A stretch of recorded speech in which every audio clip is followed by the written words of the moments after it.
Pernah tidak sih Love LK diminta oleh gurunya, dosennya, atau siapapun itu untuk membuat sebuah karya tulis ilmiah, tapi Love LK bingung harus membuatnya itu seperti apa begitu. Apalagi ketika dosen, gurunya meminta untuk membuat karya tulis ilmiah yang baik dan benar. Aduh, pokoknya kebingungannya itu makin bertambah. Nah, jangan khawatir. Tunggu dulu sebab LK kembali hadir untuk menyajikan informasi yang tentunya bermanfaat sekali untuk Love LK semuanya. LK mengadakan sesi pembahasan mengenai penulisan karya ilmiah. Tetapi nih sebelum sampai pada pembahasan yang jauh sekali, alangkah baiknya kita mengenal dulu bukan sebenarnya apa sih karya ilmiah itu, lantas dan ciri-ciri atau karakteristik dari karya ilmiah yang baik dan benar itu tuh seperti apa.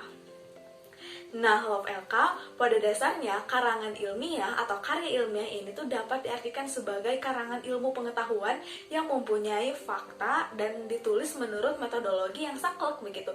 Menurut metodologi yang baik dan benar dan tentunya sesuai dengan ketentuan. Lantas sebenarnya karya tulis ilmiah yang baik dan benar itu tuh seperti apa sih? Ciri-cirinya seperti apa? Nah, karya tulis ilmiah yang baik dan benar ini tuh harus memuat hal-hal berikut. Ciri-cirinya adalah sebagai berikut. Yang pertama, karya ilmiah harus mengacu pada teori. Tentu saja ya, karya ilmiah ini tuh mutlak sekali memiliki teori yang dijadikan sebagai landasan untuk berpikir, kerangka teori, kemudian acuan dalam pembahasan masalah. Kenapa ini perlu? Karena namanya juga karya ilmiah. Sebuah karya ilmiah tuh harus mempunyai landasan begitu. Tidak boleh mengawang saja berdasarkan perspektif pribadi, berdasarkan pandangan pribadi yang sifatnya subjektif begitu. Jangan sekali karena karya ilmiah ini tuh harus objektif, harus didasarkan pada teori.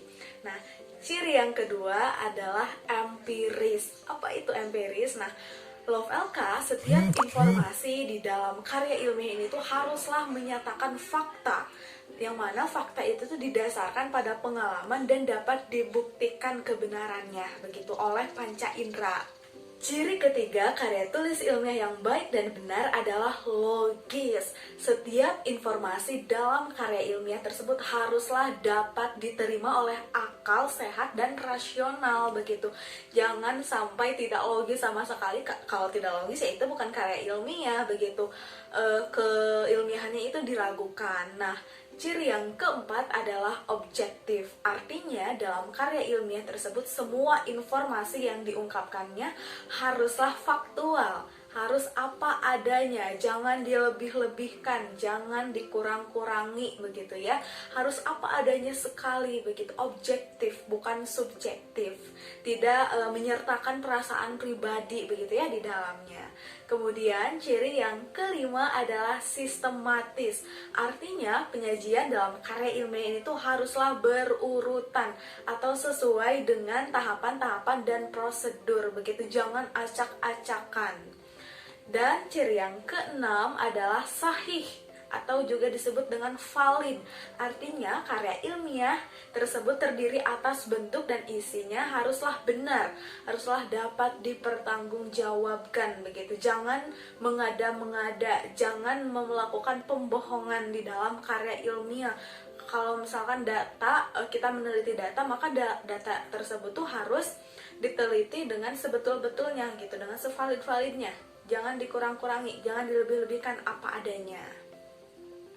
Ciri yang ketujuh adalah jelas. Setiap informasi yang ada di dalam karya ilmiah tersebut haruslah diungkapkan dengan sejelas mungkin, sejelas-jelasnya, sehingga tidak menimbulkan pertanyaan atau keraguan kepada pembaca. Sebab jika karya ilmiah yang kita tulis itu tuh tidak jelas sama sekali, nanti pembaca akan bertanya-tanya, lah kok ini seperti ini begitu, dan akhirnya menimbulkan keraguan. Dengan kata lain, si pembaca tidak akan percaya terhadap karya ilmiah yang kita buat begitu apabila tidak jelas sama sekali, ya tentu saja ya. Nah, kemudian ciri atau karakteristik yang kedelapan adalah saksama. Dengan kata lain, teori dan pembahasan di dalam karya ilmiah ini tuh haruslah dilakukan secermat mungkin, seteliti mungkin, dengan penuh kehati-hatian. Jangan sampai mengerjakannya dengan tergesa-gesa sehingga banyak sekali hal-hal yang terlewat begitu. Penyajian karya ilmiahnya itu kurang pas, atau pembahasannya itu tuh belum sampai pada hal yang seharusnya dibahas, atau banyak kesalahan yang lain begitu. Sebab kunci dari penulisan karya ilmiah ini tuh adalah ketelitian dan kehati-hatian, karena isinya juga kan harus dipertanggungjawabkan. Kalau tidak hati-hati, ya otomatis pertanggungjawabannya lebih besar lagi, lebih berbahaya lagi begitu ketika ada kesalahan di dalamnya. Nah, kemudian ciri yang kesembilan adalah referensi. Dengan kata lain, karya ilmiah harus memiliki referensi atau buku-buku yang menjadi acuan yang dapat dijadikan sebagai kajian teori, sebagai kerangka berpikir, karena tentu saja kita selaku penulis karya ilmiah tidak bisa berpikir secara mandiri begitu, secara langsung saja misalkan menarik kesimpulan, menganalisis data dengan cara demikian tanpa adanya kajian teori, tanpa adanya referensi yang menyertai di dalamnya. Ciri yang ke-10 adalah karya ilmiah itu tuntas begitu. Dengan kata lain, pembahasan di dalam karya ilmiah tersebut harus sampai pada bagian akhir, simpulan dan juga saran. Jangan sampai baru sampai pendahuluan sudah menyerah, atau baru sampai pembahasan udah berhenti saja sampai di sini penulisan karya ilmiahnya. Jangan sampai begitu ya, sebab karya ilmiah itu harus diselesaikan dari awal sampai akhir dengan teliti begitu, dengan tuntas tanpa ada yang tertinggal. Kemudian ciri yang terakhir yang menandai bahwa karya tulis tersebut adalah karya tulis ilmiah yang baik dan benar adalah menggunakan bahasa baku. Tentu saja bahasa ini tuh menjadi penanda sebenarnya perbedaan mutlak antara karya ilmiah dengan karya-karya yang biasanya begitu.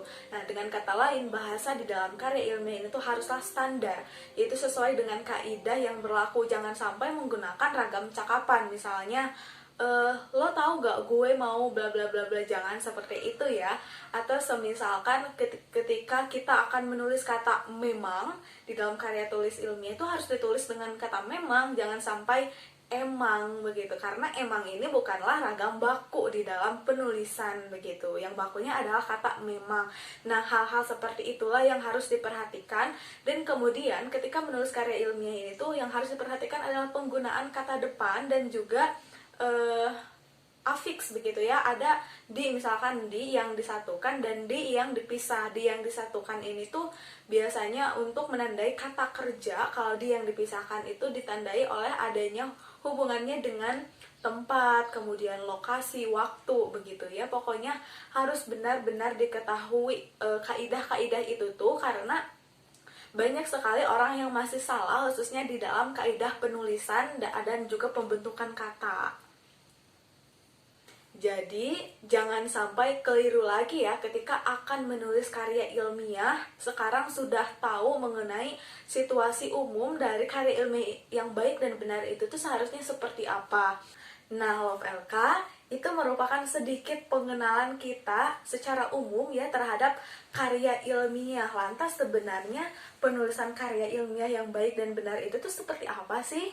Nah, tunggu ya, video itu akan dijelaskan di video berikutnya. Untuk itu jangan lupa subscribe channelnya LK dan aktifkan notifikasinya agar ketika LK sudah mengupload video baru, teman-teman LK, Love LK semuanya bisa langsung dapat menontonnya begitu, karena ada pemberitahuannya.